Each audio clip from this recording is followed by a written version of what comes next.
மதுராந்தகம் உள்ளிட்ட அந்த 4 தொகுதி இருக்கு பாருங்க. அவங்க மரகதம், குமாரவேலு, பெருந்துரை ஜெயக்குமார், இவங்களாம் இசைக்கு சுப்பையா, இன்னொரு அவங்களா 4 பேர். அந்த இடத்துல அவங்களுக்கு வந்து இந்த தடவை வந்து தாவேகா இடைத்தேர்தலில் வாய்ப்பு கொடுக்க போறது இல்லை. வைகோ வந்து முதல் இவர் செந்தில் செல்வன் போனோடனே நான் சொன்னேன், அநேகமா 2வது ஆளும் போயிடுவாரு பொதுக்குழு நாளை காலையில கூட்டத்துக்குள்ளன்னு சொல்லி ஒரு சேனல்ல பேசினேன். போயிட்டாரு. இதெல்லாம் பாக்குறவங்க நினைப்பாங்க திருசக்தியார் தான் பின்னால இருந்து ஆபரேட் பண்றாரு போல் இருக்கு அரசியல். நமக்கு ஒன்றும் இல்லை, ஒரு கணிப்பு தான். 107, 118 ஆகிறதுக்குள்ள பல கட்சிகள்ல பல மாற்றங்கள் நடக்கணும் போல இருக்கு. ஆமா, மாற்றங்கள் எல்லாமே நடக்குது. திருமா மதுராந்தகம் கேட்கிறார். மதுராந்தகம் மட்டும் இல்ல, ஜெயிச்சிருவாரு. ஏன்னா விஜயுடைய சின்னத்துல நிக்கணும், விசில் சின்னத்துல தான் நிக்க சொல்லுவார் அவர். சரி, அப்ப திருமாவளவன் அவர்கள் வந்து துணை முதலமைச்சர் ஆகணுன்றதுக்காக மதுராந்தகத்துல நிக்கிறாரா, இல்ல வந்து வன்னியரசு அவர்களுடைய அமைச்சர் பதவியை கொஞ்சம் ஆஃப் பண்ணுன்றதுக்காக வராரா? மணிவண்ணன் டவுனா வருவாரு, கொஞ்சம் கொஞ்சமா வந்து சத்யராஜ் அப்படி வரும்போது சத்யராஜ் நின்றுட்டு இருக்கிறவர் அப்புறம் உட்காருவாரு, அப்புறம் கால் மேல கால் போடுவாரு, எட்ஜில் உட்காருவாரு முதல்ல சீட்ல, அப்புறம் தள்ளி உட்காரு, நல்லா சாஞ்சி உட்காருவாரு, கால் மேல கால் போடுவாரு.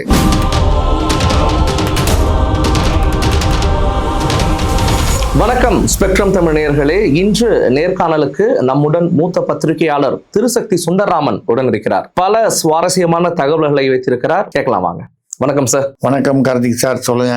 அண்ணாமலை பத்தி பேசும்போது இந்த கேள்வி நான் கண்டிப்பா உங்ககிட்ட கேட்கணும்னு நினைச்சேன். அண்ணாமலை நிச்சயமாக கட்சி தொடங்க போறாருன்னு முதல்ல பிரேக் பண்ணது திருசக்தி சுந்தரராமன் நீங்க தான். அது நம்ம சேனல்ல தான் பிரேக் பண்ணீங்கன்னு நினைக்கிறேன்.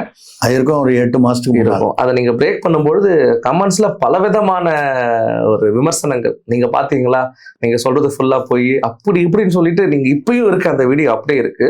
ஆனா நீங்க அடிச்சு சொன்னீங்க, உங்களுடைய கருத்துல ரொம்ப ஸ்ட்ராங்கா இருந்தீங்க. அண்ணாமலை கட்சி தொடங்க போறாருங்க. அப்பயும் நான் கேட்கும்போது இன்னொரு விஷயம் சொன்னீங்க, அது இப்ப இல்லைனாலும் கண்டிப்பா தேர்தல் நடந்து முடிஞ்சதுக்கு அப்புறமாவது அதை ஒரு பண்ணுவாருன்னு சொன்னீங்க. எப்படி வந்து அவ்வளோ கரெக்டா உங்களால சொல்ல முடிஞ்சது? இல்லைங்க, அந்த மாதிரி இப்போ இல்லை. நான் தமிழக அரசியல் பத்திரிகை நடத்தும் போது கூட நான் கூட ஒரு உதாரணத்துக்கு சொல்லுவேன். யாருமே நம்பாத போது, நம்ப முடியாத ஒரு சூழ்நிலையில் இருக்கிற ஒரு சூழ்நிலையில் ஜெயலலிதா அவர்கள் மருத்துவமனையில் இருக்கும் அந்த அந்த பீரியட்ல இரட்டை இலைய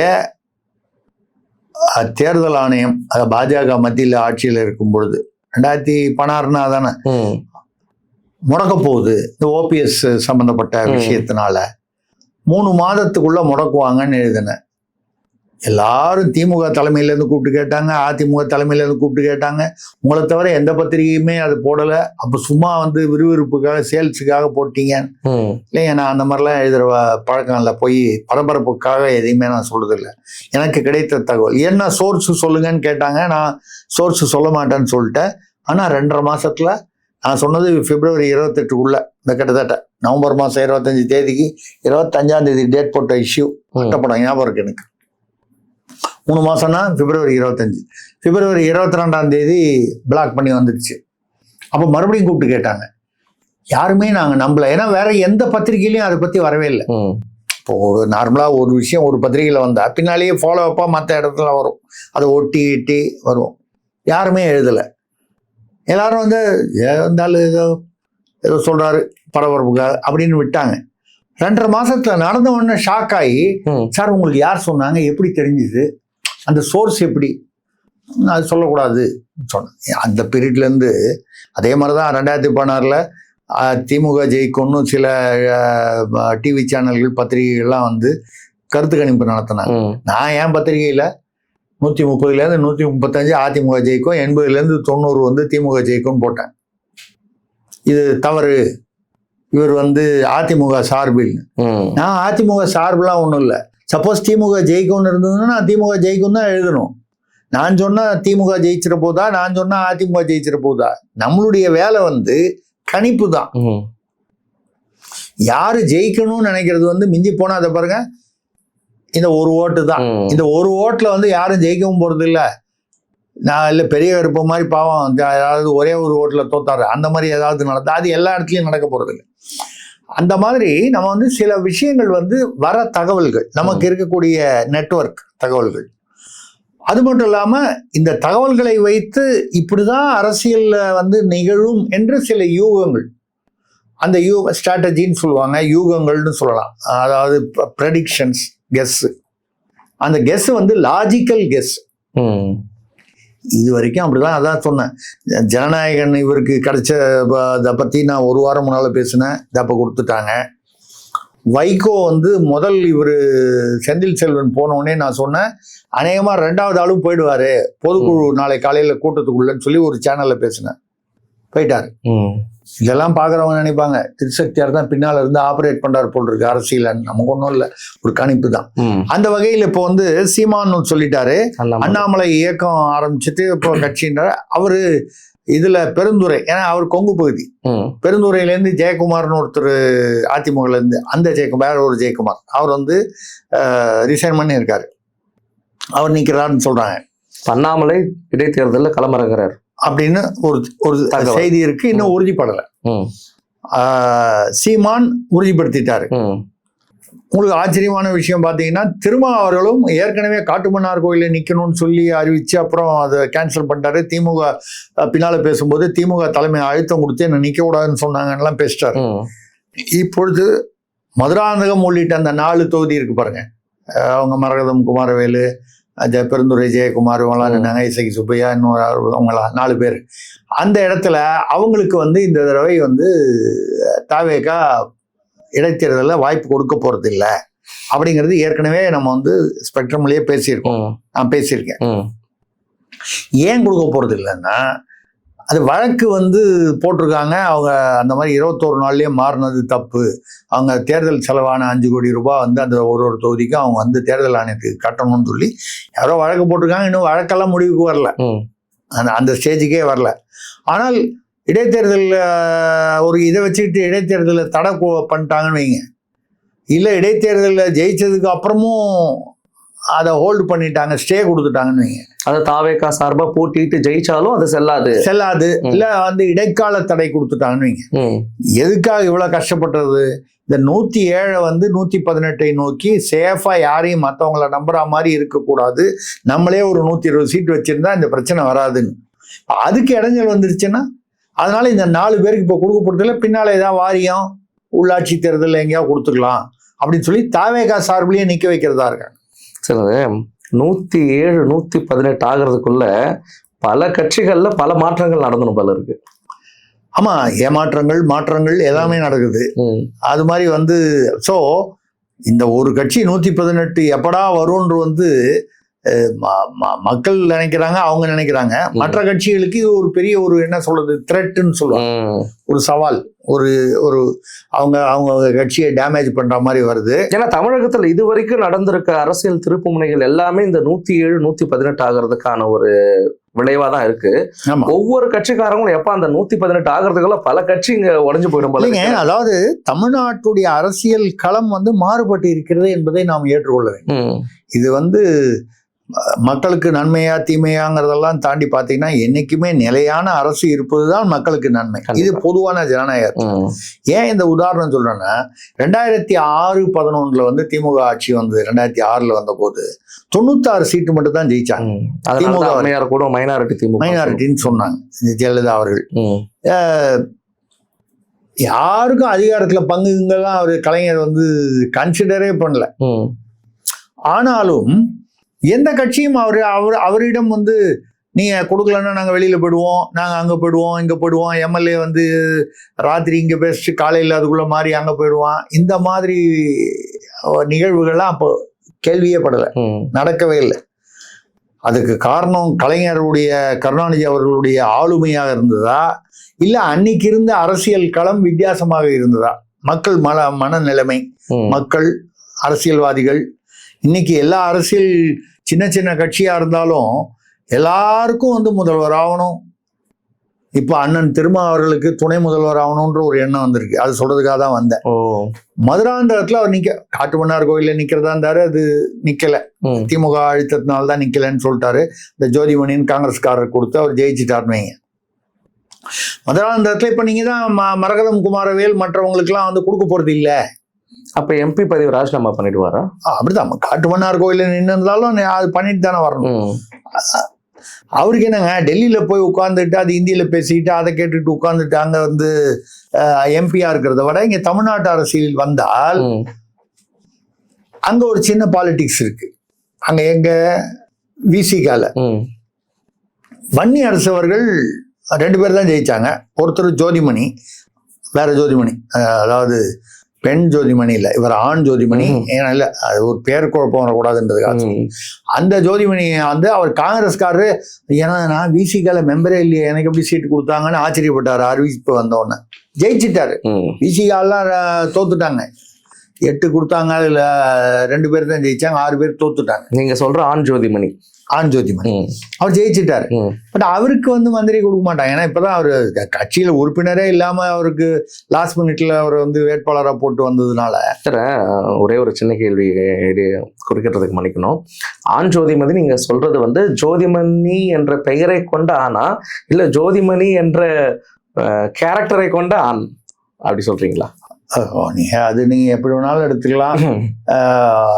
இன்னைக்கு வந்து செல்வ பெருந்தகை வந்து காங்கிரஸ்ல அவர் நீக்கப்படுவாருங்கிறது அவர் உட்பட எல்லாருக்குமே வந்து தேர்தலுக்கு முன்னாலே தெரிஞ்சு போனதுனாலதான் நானே விலகி கொள்கிறேன் என்று கேட்டுக்கொண்டிருக்கிறேன்னு சொன்னார். அவருக்கு தெரியும் கண்டிப்பா தூக்கிடுவாங்கன்னு.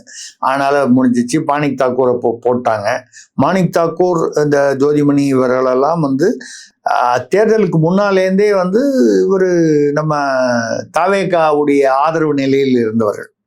காங்கிரஸ்ல செல்வ பெருந்தகை மட்டும்தான் ஐயா சிதம்பரம் பெரியவர். அது கூட கார்த்தி சிதம்பரம் கூட தாவேகாவை தான் விரும்பினார் என்று சொல்லப்பட்டது. ஆனா பெரியவர் சிதம்பரம், சிதம்பரம் மட்டும் அவர் தான் வந்து பேசி திமுக கூட்டணியை கடைசி நிமிஷத்துல அப்படி திருப்பி விட்டவர். அது ஒரு வித்தியாசமா போயிடுச்சுன்னு வைங்க. இப்போ அந்த ஆண் ஜோதிமணி ரைட்டு, அவர் நமக்கு ரொம்ப பரிச்சயம் இல்லாதவர்ங்கிறதுனால, பிரபலம் இல்லாதவர், இதுவரை பெருசா தெரியல. இப்போ மதுராந்தகத்தில் அந்த 4 பேர் அதிமுகல இருந்து விலகி வந்த 4 பேருக்கு சீட்டு கொடுக்க போறது இல்லை அப்படிங்கிற மாதிரி தெரியுது. சரி. ஏன்னா நேத்து கூட அவங்க வந்து மீட் பண்ணணும் முதல்வரை அப்படின்னு சொல்லி அப்பாயின்மெண்ட் கேட்டு அப்பாயின்மெண்ட் கொடுத்து அதை வந்து கேன்சல் பண்ணியிருக்காரு முதல்வர் விஜய். இது நேற்று, இன்று காலையில் வந்த செய்தி. நேற்று நிகழ்வு. நேற்று அவங்கள மீட் பண்ணதுக்காக அப்பாயின்மெண்ட் கொடுத்து அந்த அப்பாயின்மெண்ட்டை கடைசி நிமிஷத்துல பார்க்க வேணான்னு சொன்னாலே முடிவு என்னன்னு புரியும் உங்களுக்கு. அதாவது அது வந்து அப்பாயின்மெண்ட் இல்லைன்னு அர்த்தம் கிடையாது, உனக்கு சீட்டு இல்லைன்னு அதான் சொன்னேன். அப்பாயின்மெண்ட் இல்லைன்னு சொன்னாலே என்ன முடிவு இடைத்தேர்தலில் எடுத்திருக்காரு அப்படிங்கிறது இது ரொம்ப சிம்பிள் யூகம். அவங்களுக்கு கொடுக்க போறது இல்லை. இதையும் அந்த தாவேகா ஆட்சிக்கு வந்த உடனேயே நம்ம ஸ்பெக்ட்ரம் உட்பட பல நிகழ்வுகளில் நான் பதிவு செஞ்சிருக்கேன். இந்த 4 பேருக்கு கொடுக்க மாட்டாங்க. ஏன்னால் கொடுத்தா அங்க ஏற்கனவே தோத்து போன தாவேகா வேட்பாளரோ அவரை ஒட்டிய நிர்வாகிகளோ இவங்களை தோக்கடிச்சிருவாங்க, ஜெயிக்க விட மாட்டாங்க. சட்ட சிக்கலும் இருக்கு, தாவேகா நிர்வாகிகளுடைய அந்த எதிர்ப்பும் இருக்கும். ஒரிஜினல் தாவேகா வர்சஸ்,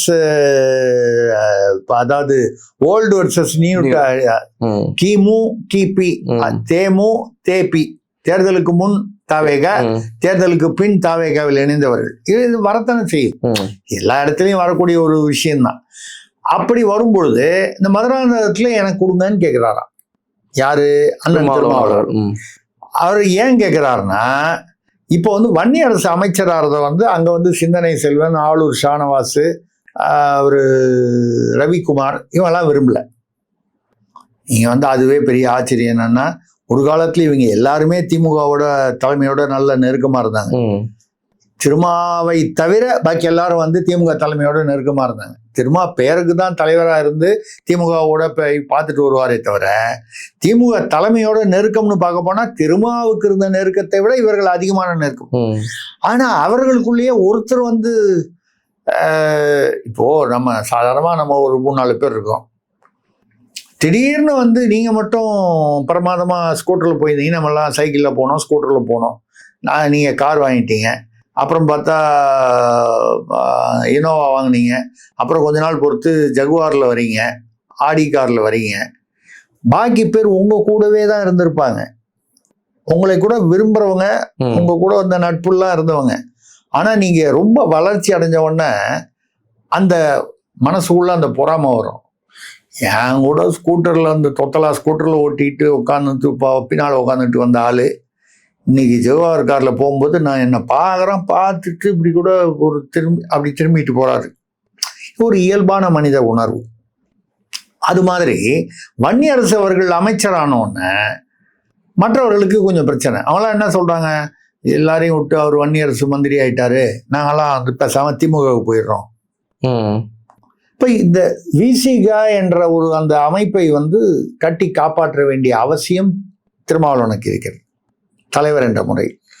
இப்ப ஏற்கனவே அந்த இவரு பனையூர் பாலாஜி வெளிச்சம் டிவி பார்த்துட்டு இருந்தாரு. ஆமா, அவர் வெளிச்சத்துக்கு போயிட்டாரு. இங்க இருட்டா இருக்குன்னு சொல்லி அங்க வெளிச்சத்துக்கு போயிட்டாரு திமுகவுக்கு. ஆமா, இங்க இருக்கும்போதே அந்த வெளிச்சம் டிவி இருட்டா தான் இருந்துச்சு. இருந்தா கூட அவர் போயிட்டாரு. இந்த இவரும் இன்னொருத்தர் பனையூர் பாபு போயிட்டாரு. எஸ் பாலாஜியும் போவாரா இல்லையாங்கிற மாதிரி ஒரு பேச்சில் இருக்கு. இப்படி வரிசையா ஒரு 4-5 டிக்கெட்டு. இந்த 4-5 டிக்கெட்டு நம்ம சொல்லுமே தவிர இவங்க வந்து ஒரு 2ஆம் நிலையில் இருப்பவர்கள். இவங்க அனைவருமே திமுக போனாங்கன்னு வைங்க, இல்லை பெரும்பாலானவர்கள் போனா திருமாவளவனுக்கு ஒரு பெரிய இடியாக இருக்கும், பேரிடியாக இருக்கும். அப்ப அவர் என்ன நினைக்கிறாரு, இந்த வன்னியரசுனால தானே வருது, தலைவர்ன்ற முறையில நான் வந்து துணை முதல்வர் ஆயிட்டேன்னா அப்ப என்ன பண்ணுவார் விஜய்? ஆட்டோமேட்டிக்கா ஐயா மொத்தமே நீ உங்களையும் சேர்த்து 3 பேர் இவர் மதுராந்தகத்துல நின்று ஜெயிச்சு இவருக்கு துணை முதல்வரும் கொடுக்கறதா இருந்தா, துணை முதல்வருங்கிறது ஒரு அமைச்சர் பதவி தான், அதுக்கு ஒன்றும் தனியா கான்ஸ்டியூஷன்ல கிடையாது. அந்த 35 பேர் இப்ப அமைச்சர் இருக்காங்க. 35க்கு மேல 36வது ஆள் வர முடியாது. நம்ம 234க்கு 35 தான் எலிஜிபிலிட்டி. அப்ப யாராவது ஒருத்தர் வெளியே போனாதான் ஒருத்தர் உள்ள வர முடியும் நம்பர்ல. அப்ப வன்னியரசு அவுட்டு திரும்ப என்ன அப்படிங்கிறதுக்காக, ஏன்னா இப்போ விசிகாவுக்கு வந்து திருமாவுக்கும் கொடுத்து துணை முதல்வரும் கொடுத்து வன்னியரசையும் அமைச்சராகவே வச்சிருந்தா காங்கிரஸ்காரங்க கேட்பாங்கல்ல, அவங்களுக்கு 5 பேருக்கு நீங்க 3 பேருக்கு 2 கொடுத்தீங்கன்னா 5 பேருக்கு 3-4 கொடுக்கணும். இப்படி எல்லாருமே கேட்க ஆரம்பிப்பாங்க. முஸ்லீம் லீக்ல அடுத்து என்ன கேட்பாங்க, நாங்க முஸ்லீம் மக்களையே நாங்க ரெப்ரசன்ட் பண்றோம், 2 பேர் இருந்தா கூட 2 பேருக்கு கொடுங்க. ஏற்கனவே அந்த ஷாஜகானுக்கு கொடுத்தது வந்து ஒருத்தர் என்னமோ ஒருத்தர் பேர் ஃபரூக் பாஷாவா என்னமோ பேர், அவருக்கு வந்து கொஞ்சம் வருத்தம்னா, எல்லாருக்குமே அவங்கவுங்க ஆகலைன்னா வருத்தம் தான். இது பல இதை கிளப்பி விட்டுரும். ஆக இப்போ இப்ப நீங்க நம்ம சொல்ற லிஸ்ட்ல பாத்தீங்கன்னா திருச்சி கிழக்குல ஸ்டாலின் வர்சஸ் வைகோ வரலாம், வரும் போல தெரியுது. இன்னும் உறுதியால அம்பாசமுத்திரம் அவர் கன்ஃபார்ம் பண்ணிட்டாரு சீமான். அண்ணாமலை பெருந்துறையில நிக்கலாம்னு சொல்றாங்க, இன்னும் உறுதி ஆகல. திருமா மதுராந்தகம் கேட்கிறார். மதுராந்தகம் மட்டும் இல்ல, ஜெயிச்சிருவாரு, வாய்ப்பு இருக்கு. ஏன்னா விஜயுடைய சின்னத்துல நிக்கணும், விசில் சின்னத்துல தான் நிக்க சொல்லுவார் அவரு. சரி, அப்ப திருமாவளவன் அவர்கள் வந்து துணை முதலமைச்சர் ஆகணுன்றதுக்காக மதுராந்தகத்துல நிக்கிறாரா, இல்ல வந்து வன்னியரசு அவர்களுடைய அமைச்சர் பதவியை கொஞ்சம் ஆஃப் பண்ணுன்றதுக்காக வராரா? இரண்டும். ஒரே கல்லில் 2 மாங்காய். இவர் துணை முதல்வரானா ஆட்டோமேட்டிக்கா வந்து ஒரு அமைச்சர் வெளியே போகணும்னா யாரு வன்னியரசு தானே வெளியே முடியும். அப்போ 2வது திருமாவளவன் வந்து வன்னியரசை நீங்க வெளியில போங்கன்னு சொல்ல வேண்டியது இல்லை.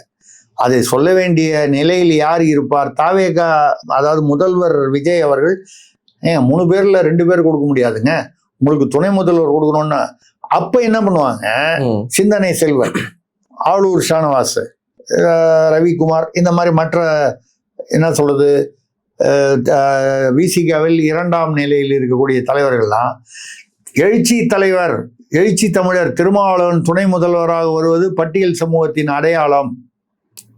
அதாவது வன்னியரசை வந்து இறக்கி விடுறதுக்கு அவங்களே வந்து ரெடியா கொண்டு போய் ஒரு ஸ்டூலை போட்டு ஐயா இறங்குன்னு கூப்பிடுவாங்க. அருமை சார். இப்ப நீங்க ஆரம்பத்துல சொல்லும் பொழுது வன்னியரசுக்கு மட்டும் அந்த அமைச்சர் பதவி கிடைச்சதால மற்ற விசிக எம்எல்ஏக்கள்லாம் வந்து அந்த பொறாமையில இருக்காங்க அப்படின்னு சொன்னீங்க, அதனால அவங்களுக்கு ஒரு மனக்கசப்புன்னு சொன்னீங்க. இது மற்ற எம்எல்ஏக்களுக்கு இருக்க மனக்கசப்பை மட்டும் காட்டுதா, இல்ல உண்மையிலே திருமாவளவன் அவர்கள் வன்னியரசு மேல என்ன விதமான ஒரு மைண்ட் செட்ல இருக்காரு, அவருக்கும் அந்த பொறாமை இருக்கா? அதாவது இருக்கா இல்லையா நமக்கு தெரியாது, இருக்க வாய்ப்பு இருக்குன்னு நம்ம சொல்லலாம். இதுக்கு நீங்க வந்து நிறைய விஷயங்கள்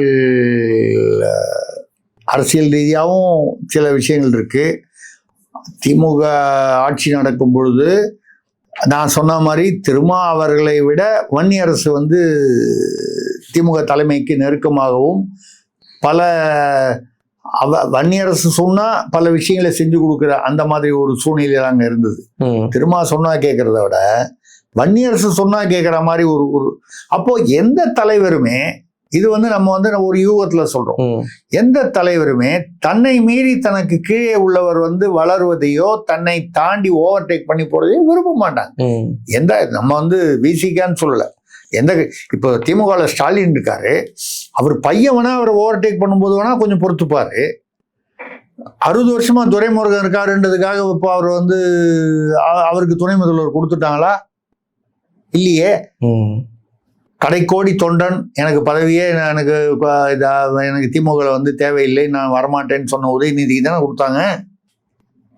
அவங்களுக்குன்னு வரும்பொழுது அந்த அந்த அந்த அந்த சீனியாரிட்டி அதெல்லாம் இல்லாமல் என்னை தாண்டி தான், என் குடும்பத்தை தாண்டி தான் வரும்பொழுது அப்போ வன்னியரசு இதுக்கு மேல வளர்ந்தாருன்னா ஒரு பீரியட்ல கட்சியை அவர் கடத்திக்கிட்டு போயிட்டாருன்னா நல்லா புரியுது சார். அப்ப திருமா வெர்சஸ் வன்னியரசு அந்த கோல்டு வார்க்கு இருக்க வாய்ப்பு இருக்கு. அதுக்கு வந்து அரசியல் ரீதியாகவும் இருக்கு, வேற சில காரணங்கள்லாம் சொல்றாங்க. நீங்க இந்த அமைதிப்படை சத்யராஜ் அந்த படம் மணிவண்ணன் நல்லா இருக்கும். ஆமா, நீங்க பாத்தீங்கன்னா மணிவண்ணன் வந்து இருப்பாரு, சத்யராஜ் வந்து இப்படி கட்டிட்டு நிற்பாரு, முதல்ல அவர்கிட்ட அடியாள் மாதிரி இருப்பாரு. அந்த எம்எல்ஏ எலெக்ஷன்ல ஏத்து நிற்கும் போது அந்த வாக்கு பண்ணிக்கிட்டே இருப்பாங்க, வரிசையா ஒரு ரவுண்டா வருவாங்க. மணிவண்ணன் டவுனா வருவாரு, கொஞ்சம் கொஞ்சமா வந்து சத்யராஜ் அப்படி வரும்போது சத்யராஜ் நின்றுட்டு இருக்கிறவரு அப்புறம் உட்காருவாரு, அப்புறம் கால் மேல கால் போடுவாரு, எட்ஜில் உட்காருவாரு முதல்ல சீட்ல, அப்புறம் தள்ளி உட்காரு, நல்லா சாஞ்சி உட்காருவாரு, கால் மேல கால் போடுவாரு. அதுக்கப்புறம் மணிவண்ணன் அந்த கேரக்டர் பக்கத்துல கால் மேல கால் போடுவார். நீங்க விட்டுட்டீங்க அரசியல் நாகரிகம், எனக்கு பக்கத்துல இருக்க பொண்ணு மேல கை போடுவார், அதையும் விட்டுலாங்க. அதுதான் சொல்ல வந்தேன், இதுதான் அவங்க பக்கத்துல ஒருத்தர் நிப்பாங்கன்னு சொல்ல வந்தேன். நம்ம அதுக்கு மேல கை கால் எல்லாம் சொல்லக்கூடாது. அவங்க என்ன பண்ணுவாங்க, டக்குன்னு இந்த பக்கம் வந்துடுவாங்க. இல்லைங்க, நான் சொல்றது வந்து விசிகாக்கு ஒன்றும் சம்மந்தம் இல்லை. புரியுது. நான் சொல்றது வந்து 2 பேர், ஒருத்தருக்கு இவர் தலைவர், இவர் உப தலைவர், இல்லை அவர் கீழே இருக்கிறவர். ஆனா அவங்க 2 பேருக்குள்ளேயே ஒரு போட்டின்னு வரும்பொழுது அது எப்படி ஒரு தாக்கத்தை உண்டாக்கும்ங்கிறத இந்த அமைதிப்படை சினிமாவை வச்சு சொன்னேன். நீங்க அனாவசியமா அதை வந்து வேற ஏதோ அவங்க பக்கத்துல யார் நின்னாங்க அப்படியானலாம் அதெல்லாம் கன்ஃபியூஷன்லாம் பண்ணிக்கூடாது. அதுக்கு நான் பொறுப்பு இல்லை, எனக்கு தெரியாது. நான் சொல்ல வந்தது இது மட்டும்தான். அமைதிப்படையில ஒரு அருமையான ஒரு அரசியல் காட்சி சித்தரிக்கப்பட்டது, அந்த மாதிரி ஒரு காட்சி. இப்போ வந்து இதுதான் இப்போ இந்த இடைத்தேர்தல்ங்கிறது இவ்வளவு சுவாரஸ்யங்களுடன் முதலாக தமிழ்நாட்டில் இடைத்தேர்தல்கள், இதுல இப்ப நம்ம பேசுறதெல்லாம் அந்தந்த தலைவர்கள் நிக்கிறாங்க அப்படின்னு உறுதிப்படுத்தப்பட்டால் இந்த இடைத்தேர்தல் வரலாற்று சிறப்பு மிக்க இடைத்தேர்தலா இருக்கும். அதே சமயத்துல நம்ம வந்து வைகோ விஷயத்துல நம்ம என்ன பார்க்குறோம்னா, 2016 வைகோ வந்து மக்கள் நல கூட்டணி நமக்கு மனசுல அது வந்து அழிக்க முடியல. அப்போ விஜயகாந்த், தேமுதிக அவர் தலைவர் விஜயகாந்த், நடிகர் விஜயகாந்த் இருந்தார். அப்போ இந்த பக்கம் அவர் விசிக, அந்த பக்கம் வைகோ, இவங்க தான் மெயினாக வந்து விஜயகாந்தை தூக்கி அடுத்தது நீங்கள் தான் முதல்வர், உங்களுக்கு எல்லா தகுதியும் இருக்கு, மக்கள் நல கூட்டணி 3வது அணி, திமுக அதிமுக 2மே வேணாம், 3வது அணி அப்படின்னு சொல்லி அவரை ஏற்றி விட்டு அது இப்போ கம்யூனிஸ்ட் இல்லாமல் வந்து சேர்ந்தாங்க. எல்லாம் சேர்ந்து கடைசியில் எல்லா இடத்துலையும் அநேகமாக பெரும்பான்மையான இடத்துல டெபாசிட் போய் ஒரு சீட்டு கூட வாங்கலை இந்த மக்கள் நல கூட்டணி. அதுக்கப்புறம் பார்த்தீங்கன்னா விஜயகாந்த் அவர்கள் கொஞ்சம் உடல் நலம் அதனாலேயும் ஒரு பிரச்சனை, அரசியல் ரீதியாக பார்த்தீங்கன்னா அதுக்கப்புறம் அவர் அப்போ அடிபட்டது, அதுக்கப்புறம் எந்திரிக்கவே இல்லாமல் உடல் நலமும் இன்னொரு கூடுதல் காரணம். முடிஞ்சிச்சுங்களா? அடுத்தது இதே குரூப் வைகோ விசிக, அதுக்கப்புறம் நம்ம கம்யூனிஸ்டுகளையும் அதில் நீங்கள் இலவச இணையம் பாசியாத்துக்கலாம், 2 கம்யூனிஸ்டையும். திமுக கூட்டணி எங்க ஸ்டாலின் அவர் 2026 கூட்டணியில் நின்று அதுக்கப்புறம் வந்து தாவேகா 108 107 பெற்ற பிறகு கம்ப்ளீட்டாக அங்கே கல்லாப்பெட்டி கூட்டணின்னு விஜய் சொன்னார்.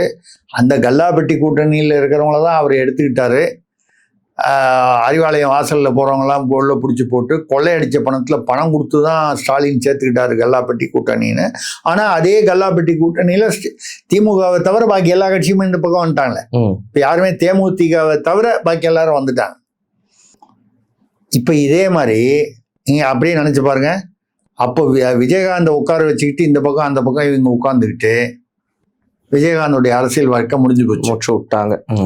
அடுத்தது 2026 தேர்தலில் அதே பாணியில் எல்லாரும் சேர்ந்து உட்கார வச்சு ஸ்டாலின் அவருடைய அரசியல் இப்போதைக்கு அவர் தோற்றிருக்கார். மறுபடியும் இடைத்தேர்தலில் நின்று ஜெயிச்சு அவர் வராரா, எவ்வளோ நாள் அரசியலில் ஆக்டிவ் அரசியலில் தொடருவார் தெரியாது, முடிச்சு விட்டாங்க. நமக்கு என்ன கவலை இருக்குன்னா அதே குரூப் உட்கார்ந்துருக்கிற ஆள் மட்டும் நடுவில். இப்போ முதல்வர் விஜய், இந்த பக்கம் விசிக, அந்த பக்கம் வைகோ, கொஞ்சம் பின்னால் பார்த்தீங்கன்னா குரூப் ஃபோட்டோவில் வந்து கம்யூனிஸ்ட் 2 பேர். நம்ம வந்து விஜய் வந்து நல்லபடியாக ஆட்சி புரியணும், நிலையான ஆட்சி, நல்ல ஆட்சி கொடுக்கணும்னு தான் நினைக்கிறோம். ஆனால் வரலாற்றை பார்க்கும் பொழுது இந்த கூட்டணி இது இது இது பேரே வந்து இது வந்து க்ளோஸ்அப் கூட்டணி இல்லை, க்ளோஸ் டவுன் கூட்டணி. க்ளோஸ்அப்னா அது வேற, க்ளோஸ்அப்னா ஒரு பளபளன்னு பல்லு தெரியாது அது மாதிரி இருக்கணும். இது க்ளோஸ் டவுன். விஜயகாந்தை முடிச்சு விட்டுடுச்சு அரசியல் ரீதியா. அடுத்தது ஸ்டாலினை முடிச்சு விட்டுடுச்சு, இல்லை முடிச்சு விட்டா மாதிரி தெரியுது இப்போதைக்கு. இப்போ விஜய் கிட்ட வந்திருக்காங்க. விஜய் அவர்கள் கொஞ்சம் அதனால தான் அவர் வந்து இடைத்தேர்தலில் 120 சீட்டு தாவேகாவே வாங்கிடணும், எந்த கட்சியும் நம்பி இருக்கக்கூடாது அப்படின்னு அவர் நினைக்கிறதுல ஒரு நியாயம் இருக்கு. இதுதான் வந்து இடைத்தேர்தல்கள் விஷயத்துல நடந்துகிட்டு இருக்கு. நம்ம இது என்னன்னு பார்ப்போம். நிச்சயமா சார். பல்வேறு சுவாரஸ்யமான தகவல்களை எங்களுக்காக கொடுத்ததுக்கு நன்றி சார்.